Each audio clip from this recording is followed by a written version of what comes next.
Olá, e aí, tudo bem? Bem-vindos à nossa análise. Olá. Sabe, todo jogador de pôquer chega num platô, um momento em que parece que os oponentes estão lendo sua mente, né? Sim, total. Eles desistem quando você tem a melhor mão, pagam quando você tá blefando. É frustrante. Exato. Parece que você tem um sinal, um tel gigante na testa. Hoje a gente vai mergulhar fundo no antídoto para isso, a proteção de range. Um nome que parece super técnico, né? Parece, mas a gente tem aqui um material, um capítulo focado em estratégias bem avançadas. E a nossa missão é traduzir essa teoria toda para a prática. Exatamente. Pensem na proteção de range não como uma jogada, mas tipo como uma filosofia. Uma filosofia, eu gostei disso. É a arte de manter seu oponente sempre na dúvida. Se toda vez que você aposta alto você tem uma mão incrível, e toda vez que você dá check tá fraco, você é um livro aberto. Previsível demais. Previsível demais. Proteger o range é sobre misturar as coisas de um jeito que destrói a confiança do seu oponente em conseguir te ler. O objetivo é que a decisão dele seja sempre um chute no escuro. Destruir a confiança, ok, essa é uma meta e tanto. Então, por onde a gente começa a construir essa fortaleza? O material começa com o básico, o conceito 108. A definição é garantir que uma seleção apropriada de diferentes categorias de mãos seja incluída em uma linha de jogo específica. Tá, traduzindo isso para o português da mesa de pôquer. Olha, na prática, o exemplo mais clássico é o que o pessoal chama de slow play. O jogo lento. Isso. Você tem a melhor mão possível, um monstro, e em vez de sair apostando, você dá cheque.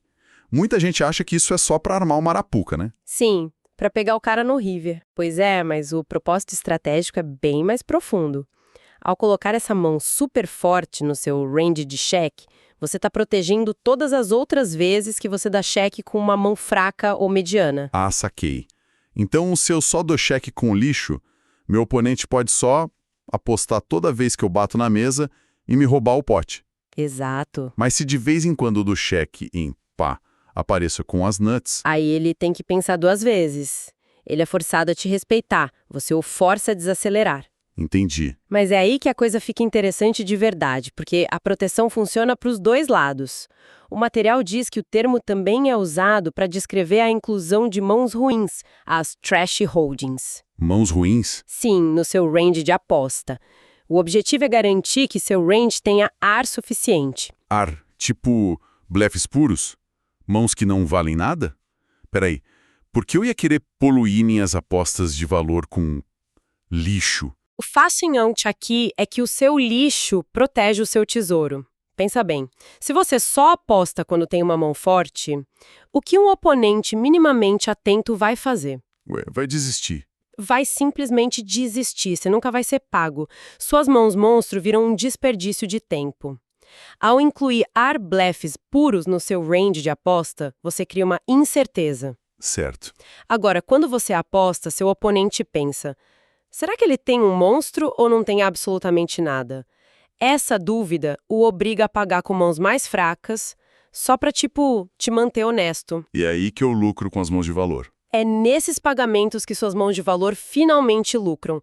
A única maneira de ser pago com suas mãos fortes é estar disposto a fazer a mesma aposta com o nada absoluto. Uau, dito assim, muda tudo. Não é sobre enganar numa mão, é sobre construir uma reputação que te faz ganhar dinheiro no longo prazo. Isso. Ok, então eu preciso proteger meu range de check e meu range de aposta. Mas aí o material aponta no conceito 109 que isso muda drasticamente se eu estou em posição ou fora de posição. Sim, posição é tudo. O exemplo é, num bordo valete de espadas, 10 de copas, 5 de espadas e um 4 de paus no turn. Por que a minha localização na mesa muda tanto a estratégia? Posição é talvez a variável mais importante do pôquer.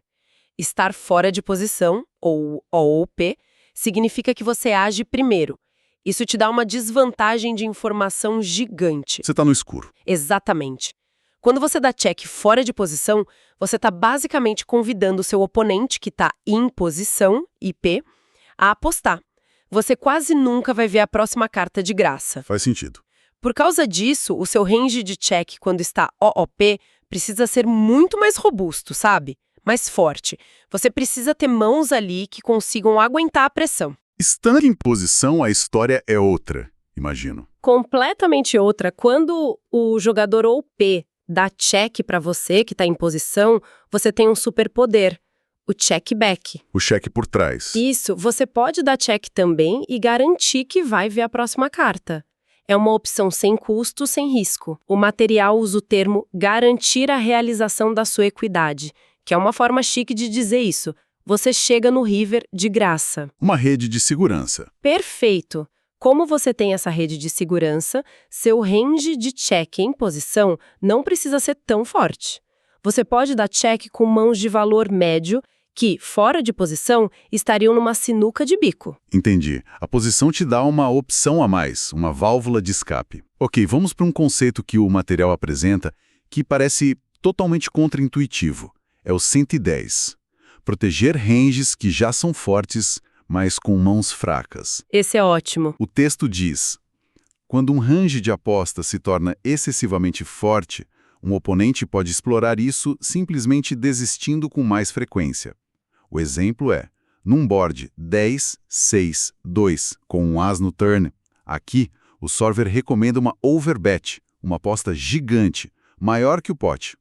Sim, em 23% das vezes. Exato. Isso parece que está gritando, eu tenho uma mão incrível.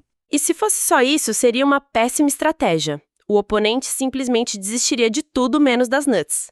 Mas a questão crucial é, o que compõe esses 23% de overbets? Boa pergunta. E a resposta do solver é genial. Esse range não tem apenas mãos super fortes como trincas ou dois pares.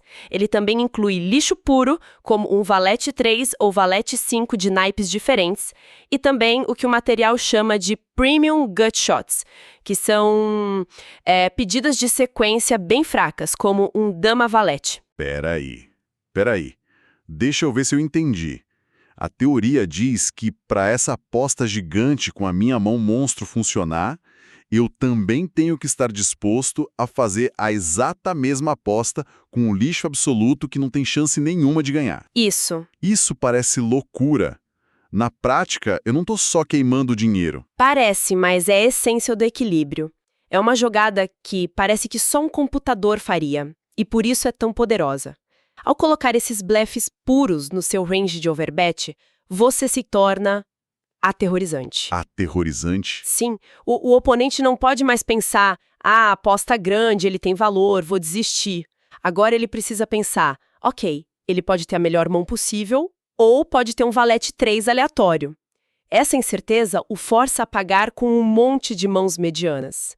E é aí que suas mãos de valor são pagas. Você está usando a sua fraqueza para proteger a sua força. Exatamente. O material até faz a ressalva de que contra um jogador mediano, um overbet de 175% do pote pode ser um exagero. Mas entender essa lógica é entender o que significa ser inexplorável. Inexplorável. Essa é a palavra-chave. Agora, e o outro extremo? Falamos de apostas gigantes, mas aquelas apostas minúsculas que a gente vê, tipo 20% do pote. Como elas entram nisso? O material conecta aos conceitos 111 e 112 para falar disso. Uhum. O exemplo é um bordo final dama 9-5, 7 as, e o jogador fora de posição aposta só um pouquinho no river. O texto diz que as mãos que querem fazer isso por valor são, por exemplo, um par de damas. Exato. É uma mão decente, mas não é um monstro. É o que chamamos de aposta por valor fino. Valor fino, certo. Você acha que tem a melhor mão, mas não tem certeza, então faz uma aposta pequena para tentar ser pago por mãos piores, sem arriscar muito. O problema é que, se você só faz isso com esse tipo de mão, seu range fica transparente. De novo, a previsibilidade. Seu oponente saca o que está acontecendo. E como se protege isso? Em camadas. A primeira camada do conceito 1-1 é que, nesse range de aposta de 20%, você também precisa incluir com alguma frequência suas mãos monstro, as sequências, as trincas. A presença delas impede que seu oponente simplesmente te dê um raise toda vez que vê a aposta pequena. Ele corre o risco de dar de cara com uma armadilha. Faz sentido. Mas não para aí. Você também precisa proteger seu range de cheque. Algumas dessas mesmas mãos monstro, em vez de apostar pequeno, vão para o range de cheque. Deixa eu ver se eu peguei a ideia. Então eu tenho a melhor mão possível no river. Eu preciso decidir se vou apostar pequeno com ela ou se vou dar cheque com ela. E a decisão é quase aleatória. Só para garantir que tanto meu range de aposta pequena quanto meu range de cheque tenham monstros escondidos. É isso. Parece contraintuitivo, né? Parece que você está jogando suas melhores mãos de um jeito mais fraco de propósito. Totalmente. Mas é o preço do equilíbrio. Você sacrifica um pouco do valor máximo em uma única mão para tornar todo o seu jogo, todas as suas linhas, muito mais lucrativas a longo prazo. Porque agora, quando você dá cheque, seu oponente não pode simplesmente apostar como um louco, achando que você sempre está fraco. Ele sabe que pode ter uma armadilha esperando por ele. E se o oponente for do tipo agressivo que, mesmo assim, aumenta toda vez que vê essa aposta pequena? Como você impede que ele te atropele? E essa sua pergunta nos leva direto para o conceito 112. Proteger-se contra a reabertura. Se você sabe que seu oponente é agressivo, seu range de aposta pequena precisa ser construído para se defender. Como assim? Ele precisa ter mãos premium suficientes para que você possa aplicar um 3-bet, um realmento, de forma polarizada. Ou seja, você vai dar 3-bet com suas mãos mais fortes de todas e com alguns blefs bem selecionados. É como se você estivesse antecipando a agressão dele e preparando uma contra-armadilha. É um jogo de xadrez em vários níveis. Uma espiral de, e se ele fizer isso? Eu faço aquilo. Fascinante. Totalmente. E isso nos leva ao último conceito, o 113. E esse, para mim, foi o mais surpreendente de todos. A flop donk bet. Peraí, você está me dizendo que é a donk bet, a jogada que tem um apelido de aposta de burro? Sim. Que todo mundo tira sarro como sendo de iniciante, é na verdade uma jogada estratégica de alto nível. Minha cabeça deu um nó agora. Deu um nó na cabeça de muita gente quando os solvers começaram a mostrar isso. A donk bet é apostar no flop fora de posição contra o jogador que fez o último aumento pré-flop. Certo. A sabedoria convencional dizia nunca faça isso, dê cheque pro agressor. Mas a teoria dos jogos mostrou que em certos cenários é a jogada ótima. O exemplo do material é perfeito. Um flop As 9-8. O Big Blind jogando contra o Button. Nesse bordo específico, o Big Blind tem uma vantagem de range. Como assim vantagem de range? Significa que a textura do bordo favorece mais as mãos que o Big Blind provavelmente tem do que as mãos do Button. O Big Blind tem muitas combinações de 7-6 ou 10 e 7 naipados que formam sequências. Ele tem muitos dois pares, como As 9, As 8, 9-8. O Button, por ter aumentado de uma posição mais avançada, tem menos dessas mãos no range dele. O Big Blind tem o que a gente chama de vantagem de nuts. Ele tem mais combinações das melhores mãos possíveis. Exatamente. E a donk bet serve para quê, nesse caso? Ela serve para proteger o range de cheque. Pensa no que aconteceria se o Big Blind seguisse a regra antiga e desse cheque com 100% das mãos dele. O Button ia apostar sempre. Ia fazer uma aposta de continuação agressiva com uma frequência altíssima, colocando o Big Blind em situações difíceis. Ao dividir o range fazendo a donk bet com algumas das mãos mais fortes e também com alguns blefs, o Big Blind consegue duas coisas. Quais? Ele deixa para trás o range de check.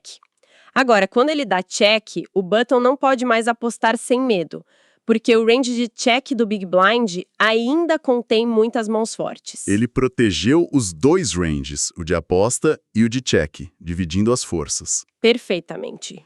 Então, depois de passar por tudo isso, de apostas pequenas a gigantes, de jogar em posição, a usar a aposta de burro como arma, qual é a grande lição que fica? A grande lição, a ideia que amarra tudo isso, é que ser um jogador de pôquer de alto nível é ser um mestre da ambiguidade.